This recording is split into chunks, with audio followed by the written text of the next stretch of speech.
midagi väga šokeerivat seal ei ole. No täpselt, et võib-olla ainult siin Lisandra Rannasto taasliitumine Sakuga on niisugune märk. Hansar tuleb sealt palliga välja pärast sellist tükki aega korralikku keskvälja võitlust. Tagasi, oi, ja niimoodi küll nüüd ükski hooaeg alata ei tohiks. Aga paraku Saku Sportingu oma niimoodi algab. 14. minutil ehitatakse iseendale üks värav. Jah, olles ise ka oma elus väravaht olnud, siis kindlasti on see olukord, kus ükski väravaht tegelikult olla ei tahaks, aga paraku see on ka selle jalgpalli üks osadest. Jah, nii võib juhtuda, nii ei tohiks juhtuda, aga nii vahel ikkagi juhtub. No näeme kordust ka siin. Flora tegi survet, Elisabeth Pedak oli see, kes selle palli sinna tahapoole söötis. Näeme siin, Jotkina tuli ka juurde. Ja siis Jerofeeva lihtsalt kuidagi hindas ebaõnnestunult seda palli veermist pallist tõesti midagi see valguses tegelikult ei muutnud.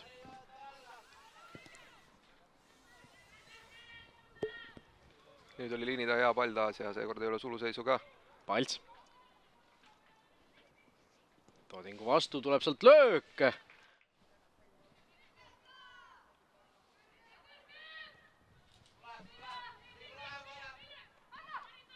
Juksar. Aga kaotab palli ära seal oma kasti juures. Tammikul on nüüd võimalus, vasak jalg on vaba, tuleb löök ja 2-0. 2-0. 25. minutil Flora läheb 2-0 juhtima ja Tammik näitab ka, et natuke on jahe. Jää külm, jalg on küll soe, aga endal natukene jahe. Soontes voolab jäävesi. 2-0 ja siin jälle Saku ise üritas sealt sööduga tulla, palli kaotas oma kasti juures, sai saatuslikuks.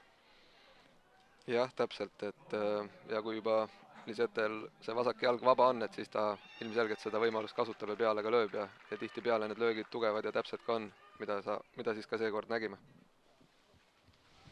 Jah, siin näeme kordusesse. Juksar ei ulatu selle pallini. Ühe puutega edasi Jotkina, kas siin on nüüd 3 õhus? Postist tuleb pall tagasi, uus võimalus ja ei lähe siin ka sisse nüüd. Urg saab siin palli korra omaks. Tammik. Tuleb veel üks kauglöök ja seekord Jerofeeva hästi mitte lihtsalt ei tõrju, vaid ka püüab. Nurgalöök siis, siit oleks ilmselt nurgalööki praegu näha saanud. Jerofeev ikka tugevalt üle 10 sekundi seal täpselt aega ei mõõtnud, aga üle selle oli see kindlasti, hoidis seda palli käes ja põrgatas. Joandi Lillemäe linnaga ise endale ja mängleva kirgusega läheb sealt mööda ja Jerofeeva taas. Sööte järel seal Lillemäe läheb üsna lihtsalt mööda, seal ühest läheb ka teisest mängijast ja löök tuleb värava peale. Tarkmäel leiab Lillemäe vasakul äärel. Lillemäe jälle seal läheb mitmest mängijast mööda ja Toding saab selle jala vahele niimoodi, et pall kukub sinna värava esisele tagasi, aga palli suunab täpselt Saulusele. Juksar. Taut. Kas on löögikoht siin lausa olemas? On! Ja Käppa väga hästi püüab.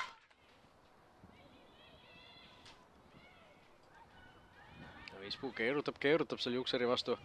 Saabki lõpuks mööda, kukub ja kohtunik näitab penaltit. Väga kiirelt tuli see otsus seal, kindlasti hakkame siin kordusi vaatama, aga mulle tundus siin sinu reaktsioonist juba, et ei tahtnud nõus olla selle otsusega, vaatame. Tundus esmapilgult natukene pehmelt, aga vaatame, jah, täpselt. Ja läheb ise siis lööma penaltit. Ja lööb kindlalt sisse. Elisabeth Õispuu, FC Flora 55. minutil 3-0 viib sellega ette. Ja Flora endiselt, kindlustab oma siis teekonda superkarika võidu suunas. Väga hästi löödud penalt jah, sinna tagumisse. Ristnurk on alati vaba, nagu siin paar nädalat tagasi Henri Välja tõestas siin samal väljakul samasse väravasse. Seekord madal terav pall Rannastelt jääb müüri pidama. Järgmine pall karistusalasse, tuleb siit ka löök. Karistuslöögid olnud ja saadakse palle Flora poole peal kätte, et kindlasti see värav võib ka mingi hetk tulla. Taut. püstsööt sinna Treibergi suunas, kas siit nüüd? Ei! Küljevõrgus lõpetab see pall. Kontrollis seda olukorda, aga jah. Nii. Jotkina, no kas saab tema ka oma värava kätte? Ja saab. Olemas. Ja saab. Lipp jääb alla, kõik on õige, 71.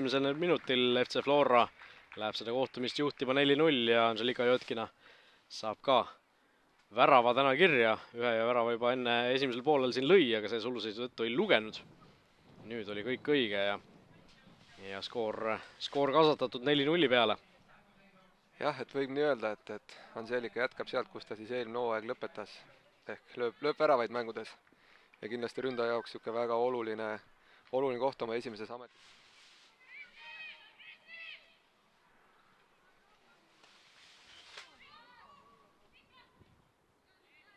Jälle ohtlik olukord tulemas siin Kurg ja Rafeeva tõrjub ja Jotkina saab siin nüüd 2 minutiga teise. 72. minut ja jälle Anželika Jotkina. Tundus jah, et Saku kaitseliin seal jäi kuidagi hääletama või seal keskelt oli niisugune suur tühjus, varitses seal ja ääremänge arvas, et on suluseis, aga võta näpust. Jotkina saigi oma kohe teise ja jah, järjest minutitel, 71. ja nüüd ka 72. minut. Et siin üks aegade kiiremaid kübartükke võib-olla õhus, kui praegu siin asi niimoodi jätkuma peaks. Siin näeme veel seda eelmist väravat korduses. Ja nüüd siis vast ka seda, siin väravast. Kõrge pall. Florakad klaarivad, aga kas see teine pall nüüd jääb Sakule? Pedak tõstab selle palli Treiberg, aga ei saa sealt löögile ja suluseisel juurde pannakse.